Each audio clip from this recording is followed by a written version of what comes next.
Population. 1200 عیسوی سے پہلے ہندوستان میں کوئی مسلمان نہیں تھا.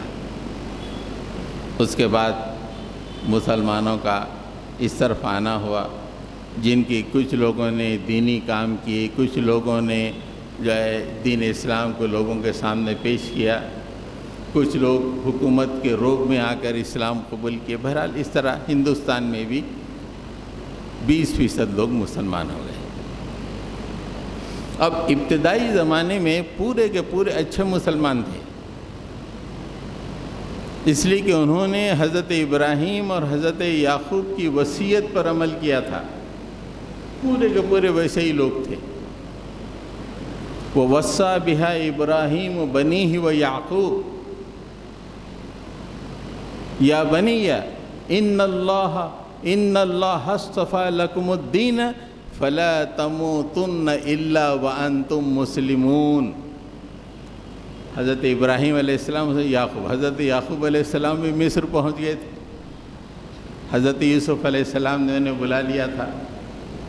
انہوں نے اپنے تمام بچوں کو جمع کر کے کہا، میرے بچوں دیکھو میں نصیحت کر رہا ہوں، تمہارے لیے اللہ تعالیٰ نے دین اسلام کو پسند کیا ہے، یہ دنیا داری تمہارے لیے پسند نہیں کیا. ان اللہ اصطفى لکم الدین، اللہ تعالیٰ نے تم کو اپنا دین اسلام تمہارے لیے پسند کیا ہے. اب تم سے مطالبہ یہ ہے کہ مرتے دم تک اسلام پہ چلتے رہنا، جب تمہاری موت آئے تو حالت اسلام میں ہو. اس نصیحت پر مصر کے ابتدائی مسلمان اور حضرت یعقوب علیہ السلام کی اولاد عمل کرتی رہی. اس کے بعد کی آیت میں بھی ہے، ام کنتم شہداء اذ حضر یعقوب الموت اذ قال لبنیہ ما تعبدون من بعدی قالوا نعبد الہک و الہ آبائک ابراہیم و اسماعیل و اسحاق ونحن له مسلمون. حضرت یعقوب علیہ السلام کی موت کا وقت آیا تو انہوں نے اپنے بچوں سے پوچھا، میرے بچوں میرے بعد تم کس کی پرستش کرو گے؟ دیکھیے ایک دیندار، ایک اللہ کو چاہنے والا ایک مرد مجاہد کیسا اپنے بچوں کو نصیحت کرتا ہے، اس کو کیسی باتیں کرتا ہے. اپنے پاس بولتے ہیں بیٹا تو وہ ملگی لے لے، تو وہ ملگی لے لے، ہاں بینک کے پیسے ایسے ایسے تقسیم کر لو. یہ ہمارے پاس جو ہے یہ ہمارے لوگ ہیں جو مرتے وقت اس طرح کی باتیں کرتے ہیں. وہاں پہ فرما رہے ہیں حضرت یعقوب علیہ السلام، بیٹا میرے بعد تم کس کی پرستش کرو گے بتاؤ؟ انہوں نے کہا قالوا نعبد الہک، ابا ہم آپ کے الہ کی پرستش کریں گے، آپ کے باپ دادا حضرت ابراہیم، حضرت اسماعیل، حضرت اسحاق کے الہ کی، الہ واحدہ، وہ ایک الہ ہے، اسی کی پرستش کریں گے. وَنَحْنُ لَهُ مسلمون، ہم اسی کے تابع ہو کے زندگی گزاریں گے، اسی کے مسلم بنیں گے. تو تقریباً 300 سال تک حضرت ابراہیم علیہ السلام اور حضرت یعقوب علیہ السلام کی نصیحت اور ان سے کیے گئے آخری معاہدے پر مسلمان جو ہے چلتے رہے. نتیجہ یہ ہوا کہ مسلمانوں کا بڑا اکرام تھا. جتنے بادشاہ تھے جو حضرت یوسف علیہ السلام کے کارنامے سے واقف تھے وہ مسلمانوں کو بڑا اکرام کرتے تھے. اس کے بعد اکرام ختم ہو گیا لیکن لحاظ کرنے لگے. کچھ بادشاہ آئے وہ لحاظ کرنے لگے، نہیں یہ ہمارے باپ دادا ان کے اکرام کرتے تھے، ہم کو بھی ان کا لحاظ کرنا چاہیے. جیسے 2014 تک ایک لحاظ کرنے والی حکومت تھی ہندوستان میں. مسلمانوں کے ساتھ ایک لحاظ کرو، ان کی مسجدوں کو ٹھیک ہے رہنے دو، مدارس کو رہنے دو، ویسی ایک لحاظ کرنے والی مسلمانوں کے ساتھ کہ بھئی ان کے پورا ہندوستان میں کچھ اچھے کام کیے ہیں، یہیں پہ آ کے یہیں پہ بس گئے ہیں، یہاں کی مال و دولت کو لوٹ کے اپنے ملک کو نہیں گئے ہیں جیسا انگریز کیے ہیں، ایک احترام لحاظ رکھتے تھے۔ ملک مصر میں بھی ایسے ہی تقریباً 3-4 صدیوں تک لوگ کیا کیے، جو بادشاہ آتے تھے وہ مسلمانوں کا پہلے دور میں تو اکرام کرتے تھے حضرت یوسف علیہ السلام کے کارناموں کی وجہ سے، پھر بعد میں وہ لوگ لحاظ کرنے لگے، پھر مسلمانوں میں گراوٹ آنی شروع ہو گئی۔ خپتی لوگ تھے، بت پرست تھے، شرک کرنے والے تھے، تو مسلمان بھی ان کی دیکھا دیکھی شرک کرنے لگے۔ جو انہوں نے اپنے والد سے کہا تھا نعبد الہک و الہ آبائک ابراہیم و اسماعیل و اسحاق الہ واحدا، ایک اللہ کی ہم پرستش کریں گے، وہ بھول کے کیا کرے، کوئی پرستش کرنا شروع کر دیے، شرک کرنا شروع کر دیے۔ جو وحدانیت پہ قائم رہنا تھا وہ وحدانیت پہ قائم نہیں رہے،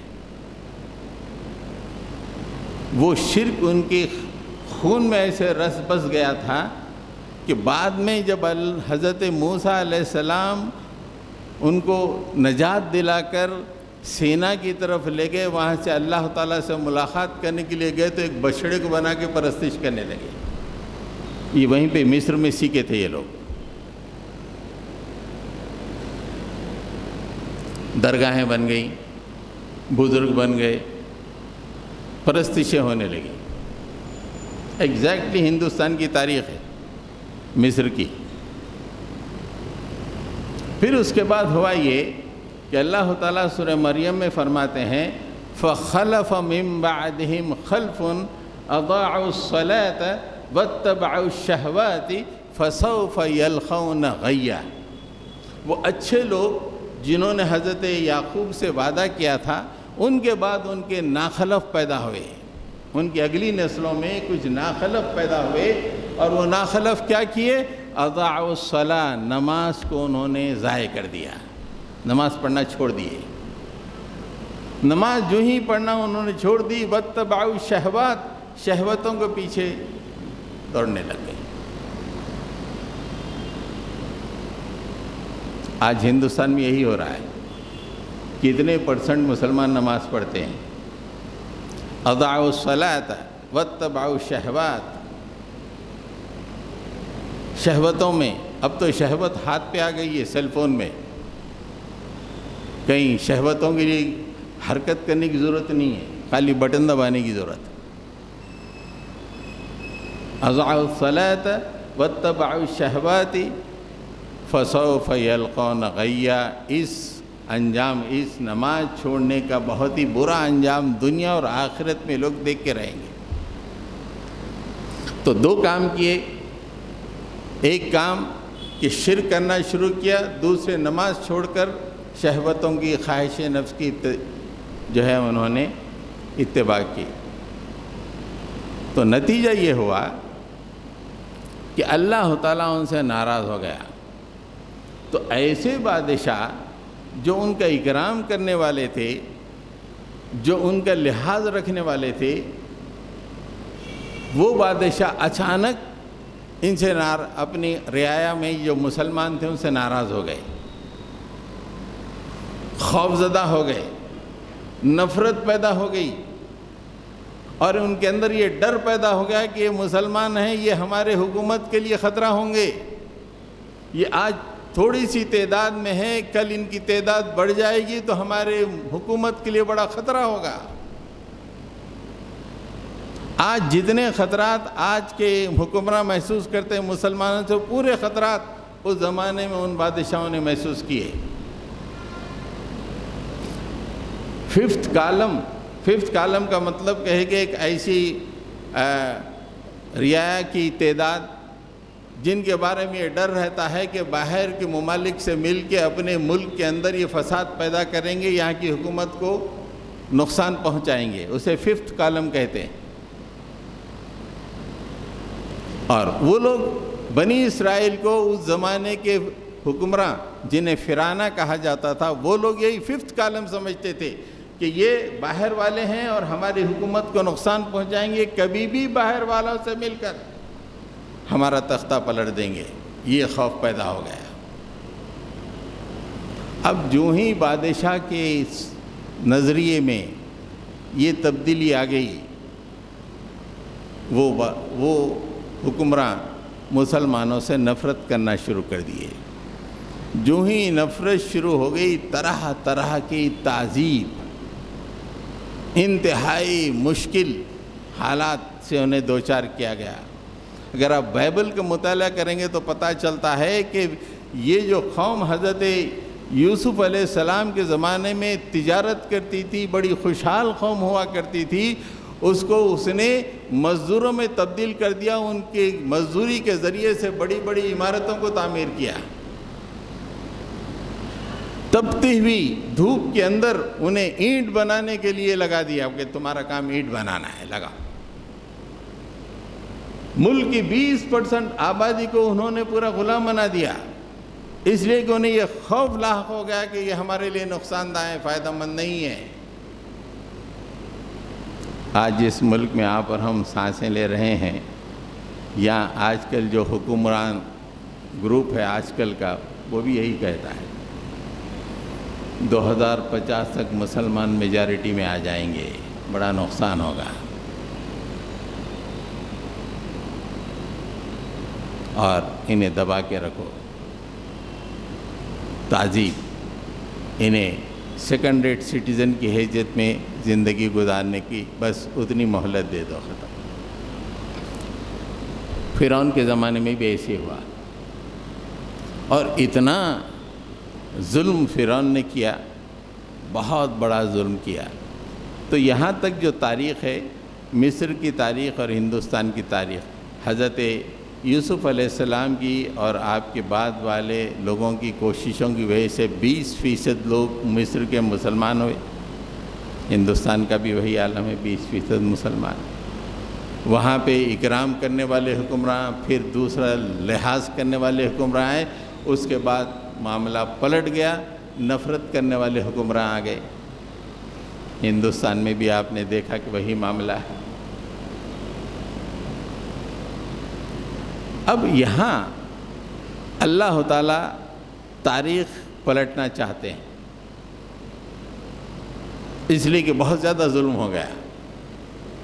اللہ کے بندے جو توحید کے پرستار تھے وہ کچلے جا رہے ہیں، پیٹے جا رہے ہیں، مشکل سے دوچار کیے جا رہے ہیں۔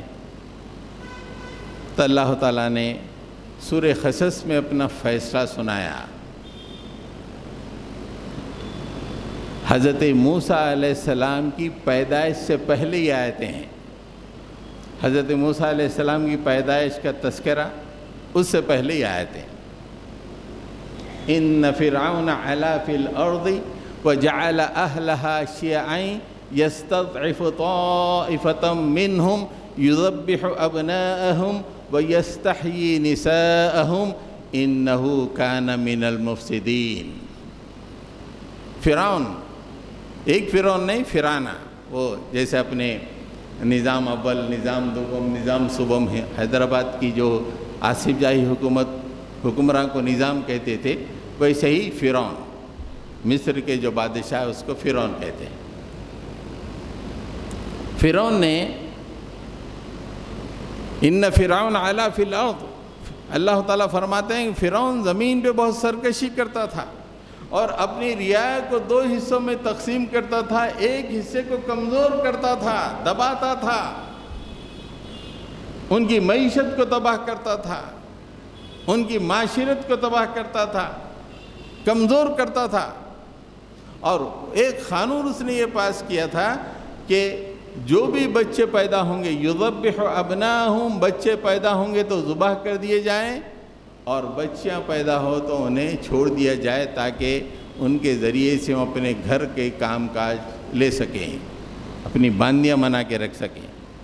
یذبح ابناءہم ویستحیی نساءہم انہ کان من المفسدین، وہ بہت ہی زمین میں فساد پھیلانے والا تھا۔ اتنا سخت حکمراں آ گیا تھا مسلمانوں پر۔ تو اللہ تعالیٰ فرما رہے ہیں یہ تو دنیا میں چل رہا تھا، ہم عرش پہ جو پلان بنائے ہیں وہ یہ تھا، وَنُرِيدُ أَن نَّمُنَّ عَلَى الَّذِينَ اسْتُضْعِفُوا فِي الْأَرْضِ وَنَجْعَلَهُمْ أَئِمَّةً وَنَجْعَلَهُمُ الْوَارِثِينَ۔ ہمارے عرش پہ جو پلان یہ تھا کہ ہم ان لوگوں پر احسان کرنا چاہتے تھے جو دنیا میں دبا کر پریشان کر کے رکھ دیے گئے تھے، ان پہ احسان کرنا چاہتے تھے۔ اور احسان کی شکل کیا تھی؟ وَنَجْعَلَهُمْ أَئِمَّةً، ہم انہیں دنیا میں پھر سے امام بنانا چاہتے تھے اور زمین کے وارث بنانا چاہتے تھے۔ دنیا والے تو کچل رہے ہیں، پیٹ رہے ہیں، قوانین جاری کر رہے ہیں، معیشت تباہ کر رہے ہیں، ثقافت تمدن تباہ کر رہے ہیں، لیکن ہمارا یہ کام، ہمارا یہ پروگرام تھا کہ یہ جو دبا کر رکھے جانے والے لوگ تھے ان کو ہم زمین میں ان پہ ہم احسان کریں گے، اور احسان کی شکل کیا ہے؟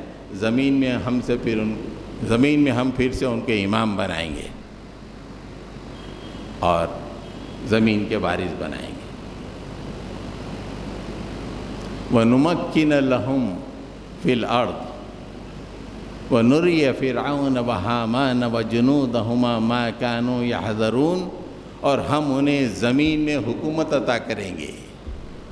یہ کون بول رہے ہیں؟ کوئی تاریخ لکھنے والا نہیں بول رہا، کوئی فلسفی نہیں بول رہا، دنیا کی تدبیر کرنے والا اللہ، دنیا کا پروگرام بنانے والا اللہ کہہ رہے ہیں کہ ہم جو ہے زمین میں وَنُمَكِّنَ لَهُمْ فِي الْأَرْضِ، انہیں زمین میں اقتدار عطا کریں گے۔ آج دبا کے رکھے جا رہے ہیں، سیکنڈ ریٹ سٹیزن بنے ہوئے ہیں، ہم انہیں کل زمین میں حکومت دے دیں گے۔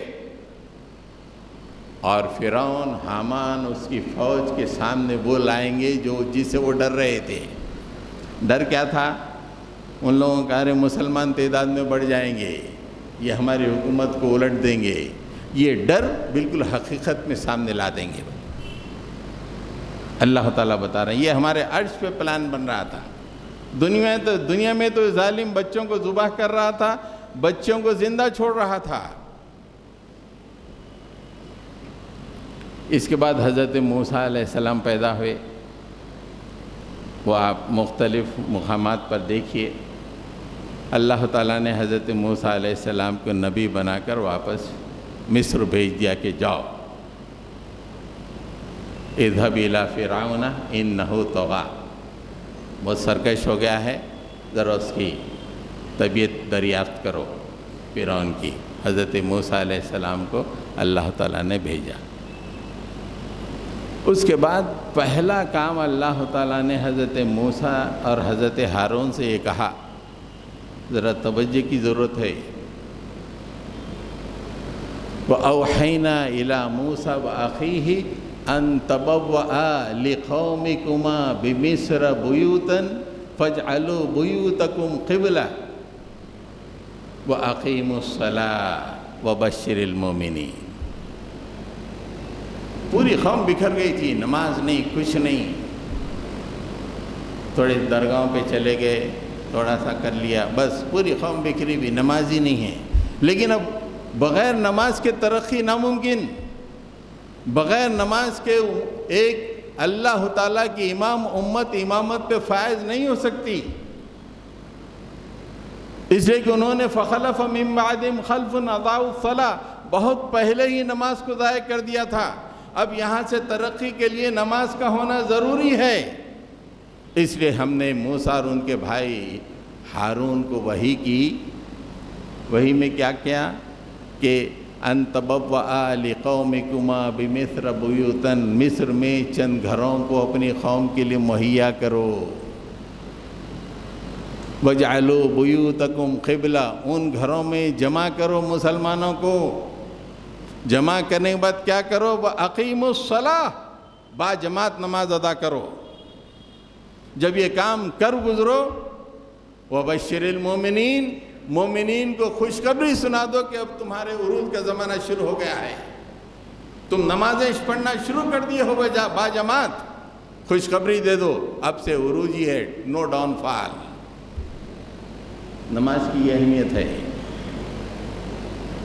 ہم سمجھتے نہیں ہیں۔ 20% پوری آبادی کے مسلمان، اس میں سے 5% بھی نماز پڑھتے نہیں معلوم۔ مسجدیں خالی رہتی، جمعہ کو بھی بس 5-10 منٹ پہلے وہ کوئی مولانا بول کے رہتے، ارے 3 جمعہ چھوڑے تو آدمی کافر ہو جاتا، بلکہ 2 چھوڑ کے تیسرا پڑھ لیتا، وہ بھی آخر میں آ کے پڑھتا۔ یہ مسلمانوں کا عالم ہو گیا ہے۔ بوڑھوں کا بھی یہ عالم ہے، نوجوانوں کا تو حال ہی الگ ہے۔ یہ قوم ترقی کے راستے پہ کیسے آئے گی؟ تو بہرحال حضرت موسیٰ علیہ السلام، حضرت ہارون ان کے بھائی نے اللہ کے حکم کے مطابق مصر میں نماز قائم کی۔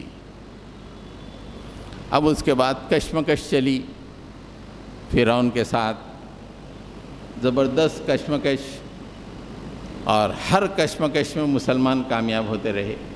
لوگوں کو دکھتا کہ مسلمان کامیاب ہیں۔ تو ایک دفعہ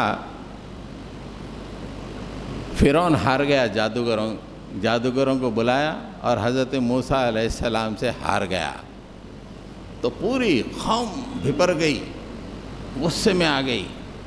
انہوں نے بادشاہ سے کہا، وقال الملأ من قوم فرعون اتذر موسیٰ وقومہ لیفسدوا فی الارض ویذرک وآلہتک۔ اے فرعون کے کیبنٹ کے لوگ، اس کے حکومت کے لوگوں نے فرعون سے کہا کہ اے فرعون، تو کیا موسیٰ اور اس کی قوم کو یوں ہی چھوڑ دے گا زمین پہ فساد پھیلانے کے لیے؟ اسلام کو ظالم لوگ، باطل پرست لوگ فساد بولتے ہیں، آج بھی وہی ہے۔ امریکہ سے لے کے ہندوستان تک وہی راگ کی الاپنی ہے۔ اسلام یعنی فساد سمجھتے۔ یہ فرعون کا دیا ہوا، فرعون کے کیبنٹ کا، اتذر موسیٰ وقومہ لیفسدوا فی الارض، زمین میں فساد پھیلائیں گے، وَيَذَرَكَ وَآلِهَتَكَ، تجھے بھی چھوڑیں گے اور تیرے خداؤں کو بھی چھوڑیں گے۔ اس نے کہا کہ کوئی بات نہیں، فکر مت کرو، میں ایک آرڈیننس پاس کر دوں گا۔ وقال نقتل ابناءهم ونستحيي نساءهم وإنا فوقهم قاہرون۔ ہاں، اب سے جو بچہ پھر سے پیدا ہوا اسے ذبح کر دیا جائے گا اور بچوں کو زندہ چھوڑ دیا جائے گا۔ یہ قانون بہت پہلے سے بھی تھا، بیچ میں کچھ لحاظ رکھ دیا گیا تھا، چھوڑ دو بول کے، لیکن پھر سے وہ قانون کو اس نے جاری کر دیا۔ ہم مسلمانوں پہ، فرعون کہتا ہے کہ ہم مسلمانوں پہ پوری طرح کنٹرول رکھتے ہیں۔ وَإِنَّا فَوْقَهُمْ قَاہِرُونَ، ان کے مدارس ہمارے کنٹرول میں، ان کے مساجد ہمارے کنٹرول میں، ان کا وقت ہمارے کنٹرول میں، ان کا سول کوڈ ہمارے کنٹرول میں، ایوری تھنگ ان اور کنٹرول، ہر چیز ہمارے کنٹرول میں ہے۔ ڈرو مت، مائی کیبنٹ، ڈرو مت، ٹوٹل ہمارے کنٹرول میں۔ بہت ہی مشکل حالات تھے۔ حضرت موسیٰ نے اپنی قوم سے کہا، قال موسیٰ لقومہ استعینوا باللہ واصبروا، قال موسیٰ لقومہ استعینوا باللہ واصبروا ان الارض للہ یورثها من یشاء من عبادہ والعاقبۃ للمتقین۔ اتنے خطرناک قانون، اتنی جبر کے بعد حضرت موسیٰ نے اپنی قوم سے کہا کہ دیکھو، اللہ سے مدد مانگو، آخری سہارا اللہ ہے، اس کے دامن میں چلے جاؤ، بس ایک ہی دامن ہے جو ہر چیز سے تم کو بچائے گا، وَاصْبِرُوا، اور دوسرا ہے صبر کرو، ٹھہر جاؤ اپنے دین پر، جو بھی حالات ہوں گے برداشت کرو، دین پہ ٹھہر جاؤ۔ یہ اللہ تعالیٰ زمین پہ جس کو چاہتا ہے حکومت عطا کرتا ہے۔ اپنے بندوں میں سے جس کو چاہتا ہے حکومت عطا کرتا ہے۔ دیدی کو دے دی، دیدی کو ہکال دیا، دادا کو دے دیے، دادا کو ہکال دیا۔ یہ اللہ تعالیٰ جس کو چاہتا ہے، یہ اللہ تعالیٰ کا کنٹرول ہے۔ یہ الیکشن، یہ طریقے، یہ الیکشن انجینئرنگ، یہ ووٹنگ، یہ دنیا کے نقشے ہیں۔ اصل اللہ جو چاہتا ہے وہ ہوتا ہے۔ حکومت اللہ دینا چاہتا ہے تو حکومت ملتی ہے۔ لیکن ایک بات ہے کہ والعاقبۃ للمتقین، آخری کامیابی صرف متقین کے لیے ہے۔ فائنل حکمران کون ہوں گے زمین کے؟ متقی ہوں گے، جو اللہ سے ڈر کے زندگی گزارتے۔ قوم نے کہا قالوا اوذینا من قبل ان تأتینا ومن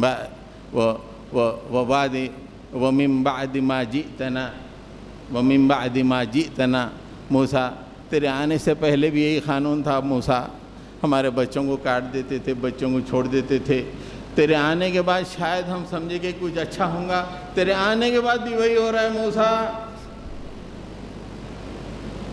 تیرے آنے کے بعد بھی وہی ہو رہا ہے نا، تو اللہ کا نبی ہے، تیرے آنے کے بعد بھی سیم قانون آ گیا پھر سے۔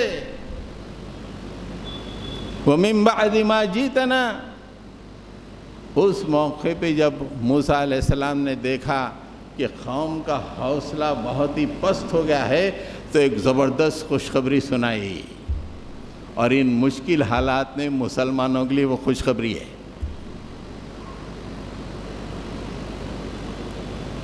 حضرت موسیٰ علیہ السلام نے فرمایا عسیٰ ربکم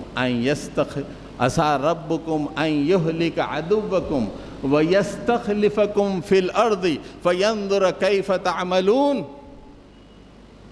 موسیٰ علیہ السلام نے اپنی قوم سے کہا اللہ تعالیٰ ان قریب تمہارے دشمن کو ہلاک کر دے گا اور تمہیں زمین میں خلیفہ بنائے گا، حکومت عطا کرے گا۔ وَيَسْتَخْلِفَكُمْ فِي الْأَرْضِ، اب اتنے ہو پس حوصلہ ہو رہے ہو، تمہارے حوصلے پس ہو رہے ہیں؟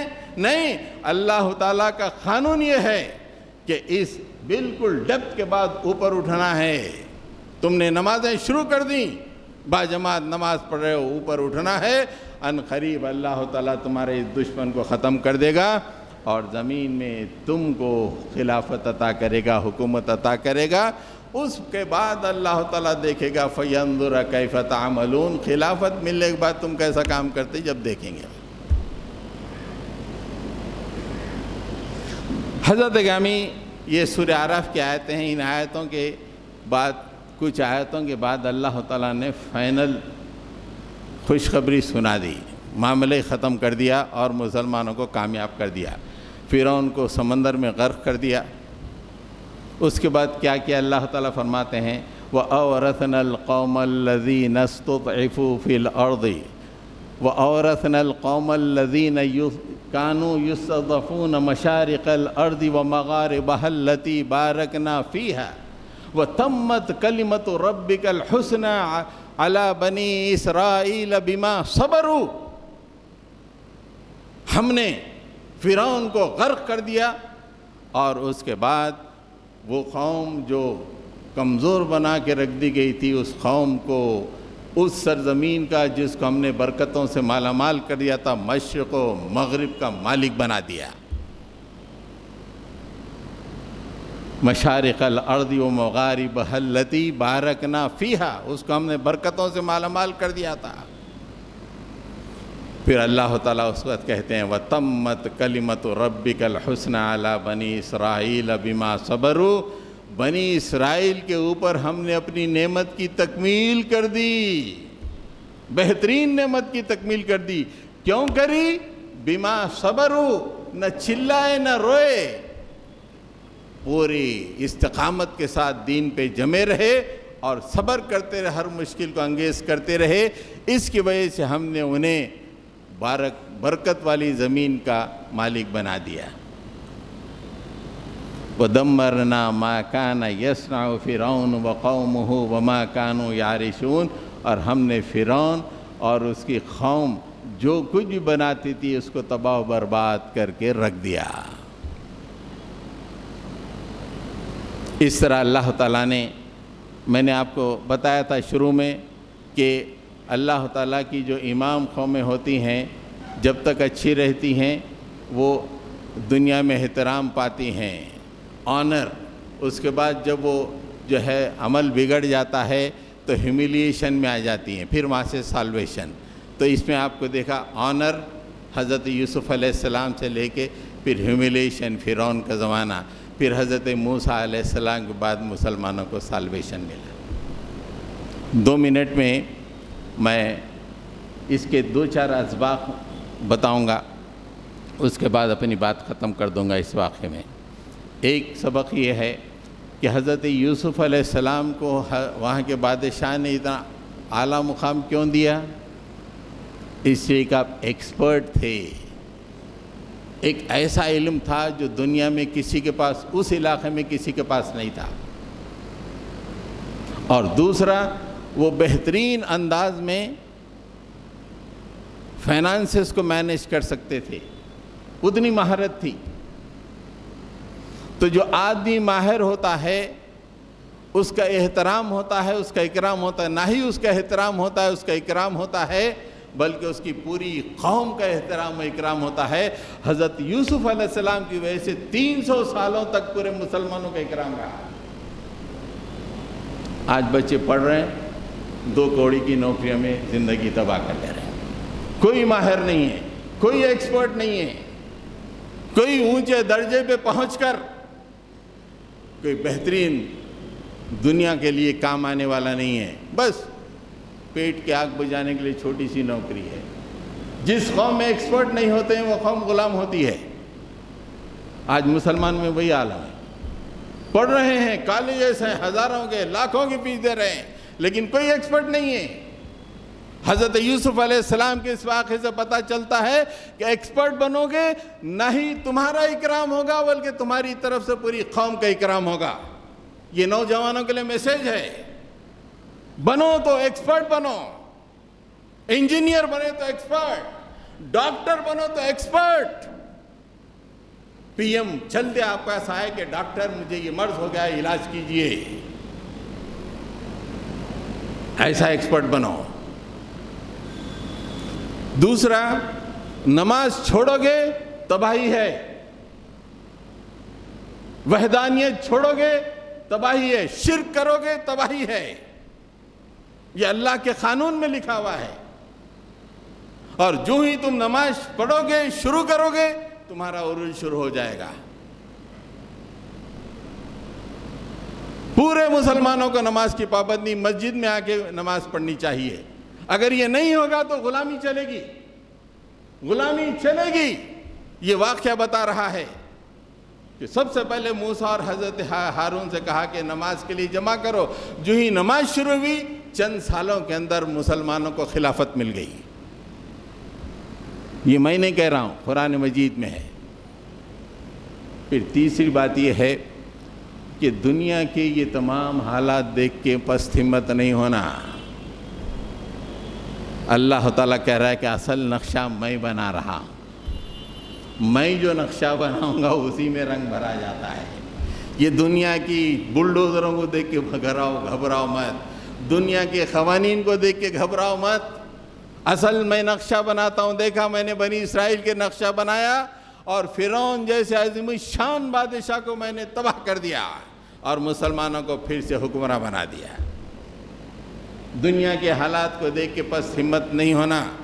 اللہ پہ یقین رکھو اور یہ پوری طرح یقین رکھو کہ ہم اللہ والے ہیں اور اس اللہ کو خوش کرنے کے لیے ہم اعمال کرتے رہیں گے تو اللہ تعالیٰ ایک دن ہم کو نجات کے راستے سے اس مقام پہ پہنچا دے گا کہ ہم زمین پہ جو ہے وارث بن جائیں گے. آخری بات یہ ہے کہ حضرت یوسف علیہ السلام اخلاق کے بے مثال، اتنے زبردست آپ کے اخلاق تھے کہ ان کے بھائیوں نے ان کو کنویں میں ڈال دیا. شعور کی زندگی میں تھے حضرت یوسف علیہ السلام. پورے 11-10 بھائی ان کو کنویں میں ڈال دیے. لیکن جب پورے بھائی آئے تو کہے لا تثریب علیکم اليوم اذهبوا انتم الطلقاء. لا تثریب علیکم الیوم، تم پہ کوئی پکڑ نہیں ہے، جاؤ۔ قرآن مجید کہتا ہے یہ اخلاق، یہ کردار، کوئی تمہارے ساتھ زیادتی ہو معاف کرو، اخلاق کی اس بلندی پہ اپنے آپ کو پہنچاؤ۔ تو حضرات گرامی، یہ چند باتیں تھیں جو میں آپ کے گوش و گزار اس موقع پہ کرنا چاہ رہا تھا کہ مصر کی جو تاریخ ہے وہ اپنے ہمارے ملک کی مسلمانوں کے حساب سے تاریخ بالکل ویسے ہی ہے۔ اس تاریخ میں ہمارے لیے بے انتہا نصیحتیں ہیں، اس پہ غور کیجئے، انشاءاللہ حالات عنقریب بدل جائیں گے۔ دعا ہے